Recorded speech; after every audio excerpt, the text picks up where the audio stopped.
Bonjour!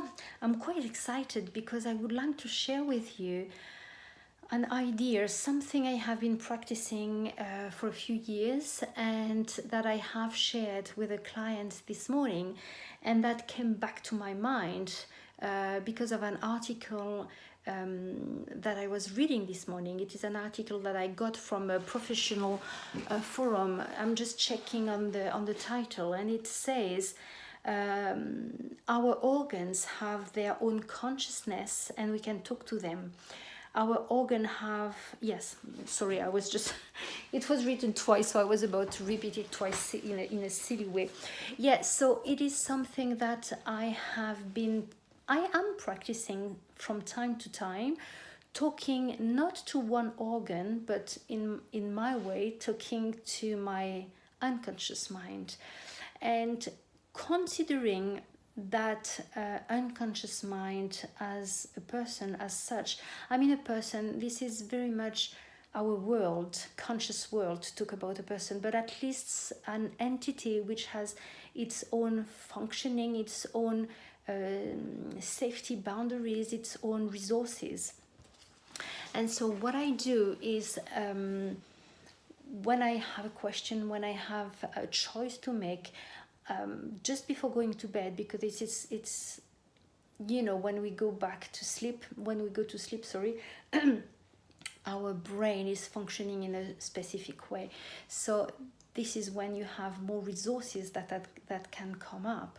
So I am connecting with my subconscious mind, just telling me that I'm doing that. So I'm quietening my mind, greeting my subconscious mind and telling it, well, there is that question or that issue that is in my mind. So if ever you can come and help me, I'm very happy.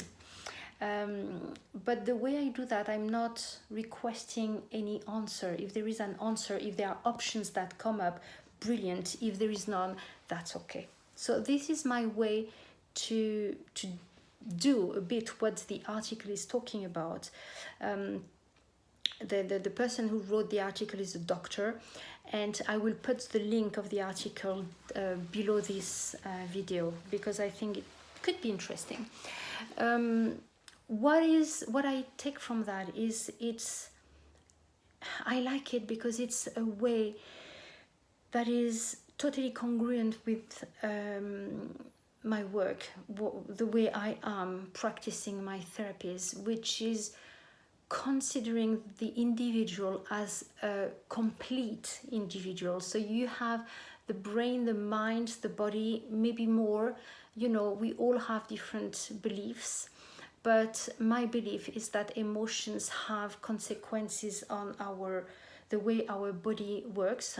There is a reason why I'm doing EFT, which is a kind of a cousin of the acupuncture, considering the yin and the yang and those two different energies that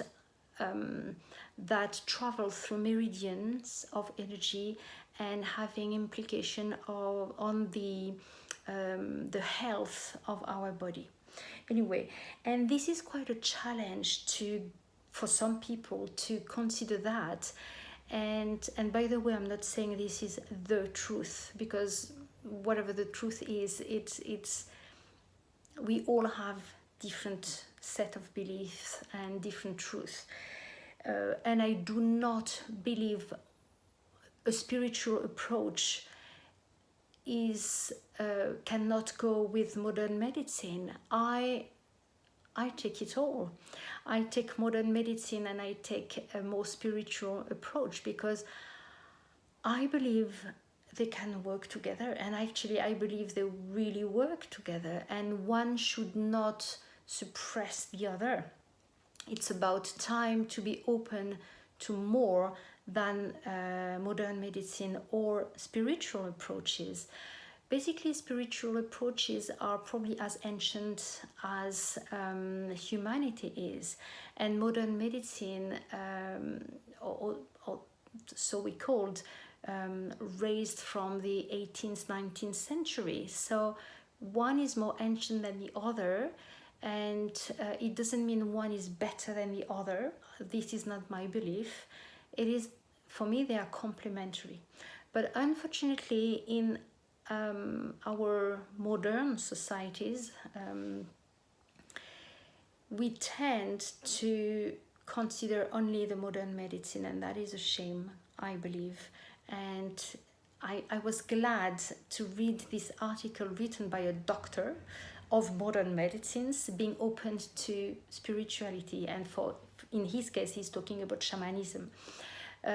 More and more, I believe, I hope doctors of the modern medicine are open to a spiritual approach. But hey, we all have our beliefs and choices, and this is quite a challenge for a lot of us to be open to that, because we've been taught for generations now that to manage our fears and to keep control, we needed to be sure and to have affirmations that we know, and we know this is right, we know this is wrong. And I personally believe that humanity and health is way more complex, and I'm not saying complicated, I'm saying complex on purpose, than being sure of or understanding that, because yes, it's so much more complex and deeper than that. Some people fear they might lose control if they don't have an answer to something, or if they don't believe our modern medicine will give them answers. I do consider, on the opposite, that losing that kind of rigid control or security in what science tells us is regaining another way of control. But I do not want either to give the message that we can control everything with our own individual understanding. I believe that we can regain the control of our life and our health, being flexible, being in touch with our emotions, being in touch with our gut feelings, and being open to what the modern medicine has to give us and has to offer us. This is important for me. Sorry, I'm just having a look to what I've written this morning while I was reading this article.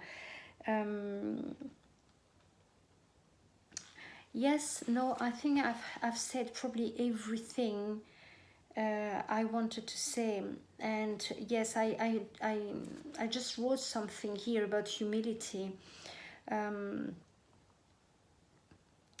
Yes, I think humility is a big part of being both in touch with our core, who we are, being more independent from what other people might tell us or advice we might have, and the ability as well to be open to those advice. So it may seem contradictory, but it is deeply, I believe, the opposite. It's not contradictory at all. I think when you are in a place where you kind of know who you are and what you want, have a clear vision of what you want to do in life, then you can very calmly be open to what other people have to tell you, because then you don't lose your control.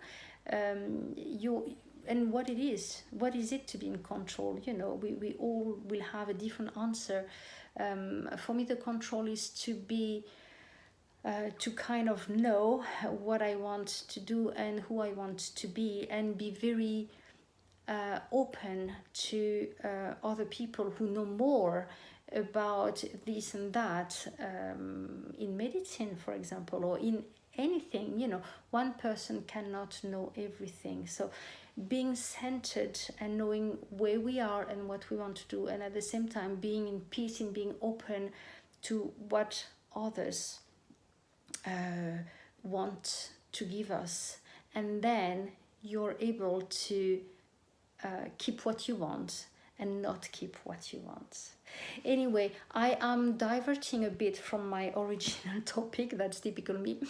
What I wanted to say at the beginning is that we can connect with ourselves in different ways, and one beautiful way is to discuss with your organs, like this person was saying, this doctor was suggesting.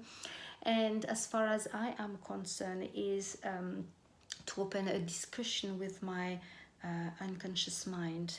And believe it or not, you will have answers coming up. And then with whatever answers or messages you get, well, you do whatever you want with it. It doesn't mean that is the answer or the options, but it can give you ideas and a different angle. And hey, that is what life is about. It's about flexibility and being able to conceive one thing when you feel stuck with different angles, different doors leading to the room you want to access. Okay, if you have any question, I have no idea if I've been clear or not. I just wanted to share that with you because I really enjoyed the core idea that was in this article. And again, I'm posting it in probably in the comments below. Okay?